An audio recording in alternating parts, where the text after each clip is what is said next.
নমস্কার। আজ আমি মুখে লেগে থাকার মতো ঝাল আর স্বাদের শুটকি ভর্তা বানিয়েছি। রেসিপি দেখে আপনিও বানান।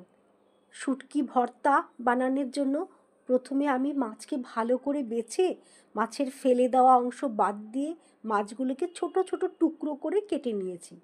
তারপর গরম জল করে মাছগুলোকে ভালো করে বালি নোংরা ধুয়ে পরিষ্কার করে তারপর ঠান্ডা জলে একবার ভালো করে ধুয়ে হলুদ নুন মাখিয়ে রেখেছি।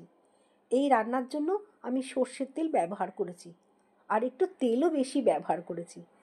আমি দুটো বড় সাইজের পেঁয়াজ ঝিরিঝিরি করে কেটে নিয়েছি। বেশ খানিকটা রসুন কুচিয়েছি, আদাও কুচিয়েছি। এরপর আমি কড়াইতে তেল গরম করে তাতে টুকরো করা মাছের পিসগুলো লাল লাল করে ভেজে তুলে রেখেছি।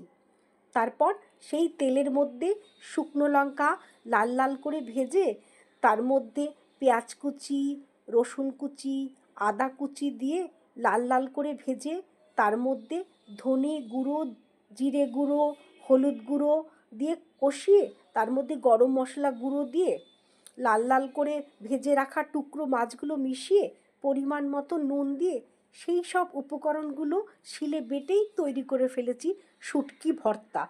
খেতে দুর্দান্ত হয়েছে।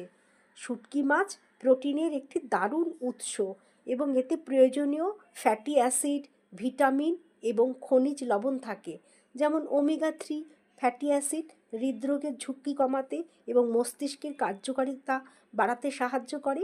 এছাড়াও এতে আয়রন, ক্যালসিয়াম এবং ফসফরাসের পরিমাণও বেশি থাকে, যা হাড় এবং দাঁতকে শক্তিশালী করে।